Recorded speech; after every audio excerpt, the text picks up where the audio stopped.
అందరికీ నమస్కారం. నేను మీ గోపాల్ అయ్యంగార్. శ్రీమతి రామానుజాయ నమః. 27వ తారీఖు ఏప్రిల్ నెల 2025 నుంచి 2వ తారీఖు మే నెల 2025 వరకు మేషరాశి నుంచి మీనరాశి వరకు వారఫలం ఎలా ఉందో ఈరోజు తెలుసుకుందాం.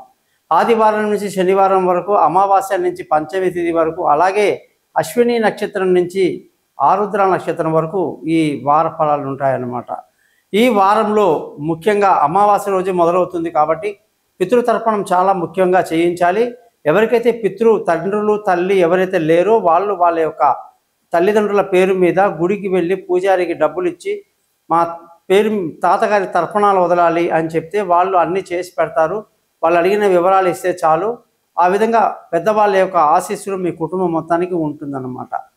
ఈ వారంలో గ్రహస్థితి కానీ చూసుకుంటే చంద్రుడు మేషరాశి నుంచి మిథున రాశి వరకు ప్రయాణిస్తున్నారు. గురువు వృషభ రాశిలో సంచరిస్తున్నారు. కుజుడు కర్కాటక రాశిలో, కేతు వచ్చేసి కన్యా రాశిలో, శని శుక్ర బుధ రాహు గ్రహాలు మీన రాశిలో సంచరిస్తున్నారు. దీన్ని బట్టి 12 రాశులకు ఎలా ఉందో ఈరోజు తెలుసుకుందాం. మీరందరూ కూడా ఈ ఛానల్ని సబ్స్క్రైబ్ చేయడం మీ బాధ్యతగా తీసుకోండి. అలాగే జ్యోతిషం కొరకు నన్ను కాంటాక్ట్ చేయండి. మీ పేరు, date, time, place of birth ఈ నెంబర్కి వాట్సాప్ చేస్తే నేను మీ జాతకం మొత్తం రెడీ చేసి మీతో 20 నిమిషాలు ఫోన్లో మాట్లాడి పరిహారాలన్నీ చెప్పి జాతకాన్ని పీడిఎఫ్ చేసి మీకు పంపడం జరుగుతుంది. అలాగే ఎటువంటి సందేహాలు ఉన్నా నన్ను అడగండి. ఏ సమస్యకైనా సరే జ్యోతిష శాస్త్రంలో ఖచ్చితంగా పరిహారాలు ఉంటాయి. సింపుల్గా ఉండాలి. పరిహారం కూడా ఎప్పుడు జాతకాన్ని పాజిటివ్గా చెప్పాలి, సంతోషకరంగా చెప్పాలి. మంచిని చెడు ఉన్నా కూడా దాన్ని తొలగించే మార్గంతో చెప్పాలి, కానీ భయపెట్టడం అనేది కుదరదు. అది జ్యోతిష శాస్త్రంలో విరుద్ధం అన్నమాట. అది ఎవరు చేయకూడదు. అలాగే సింపుల్గా నేను పరిహారం చెప్తాను కాబట్టి నా ఛానల్ పేరు కూడా thesimple.astrologer.com అని పెట్టుకో.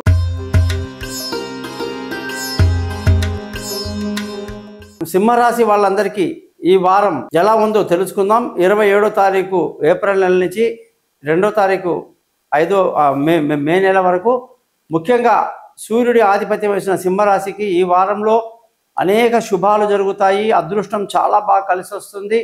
పెద్దలు, తండ్రి, గురువుల యొక్క ఆశీస్సులు అద్భుతంగా ఉంటాయి.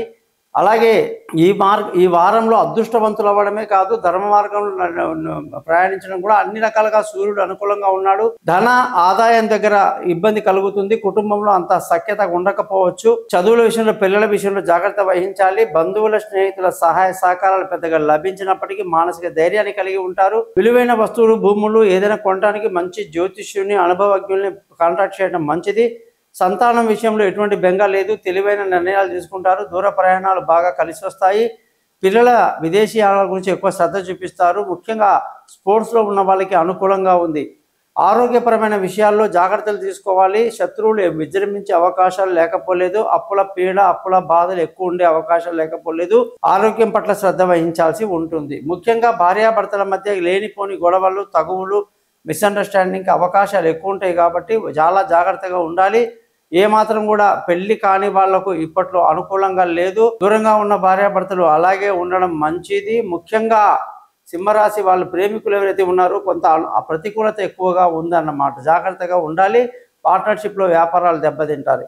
అదృష్టంగానే చూసుకుంటే చాలా తక్కువ. అన్నింటికీ కష్టపడాల్సి ఉంటుంది. పెద్దల ఆశీస్సులు, తల్లిదండ్రుల ఆశీస్సులు పెద్దగా మనకు ఉండదు.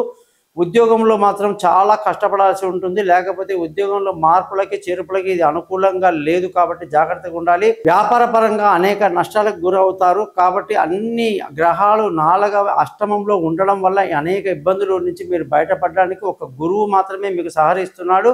మీరందరూ కూడా రోజు ఆదిత్య హృదయాన్ని చదవటం, అలాగే శని మంత్రాన్ని, బుధ మంత్రాన్ని, రాహు మంత్రాన్ని, శుక్ర మంత్రాన్ని కూడా చదువుకోవడం ఎంతో మంచిది. మీ జాతకం కొరకు నన్ను కాంటాక్ట్ చేయండి. అలాగే ఈ ఛానల్ని సబ్స్క్రైబ్ చేయడం మర్చిపోకండి. మీ గోపాల్ అయ్యంగార్. నమస్కారం.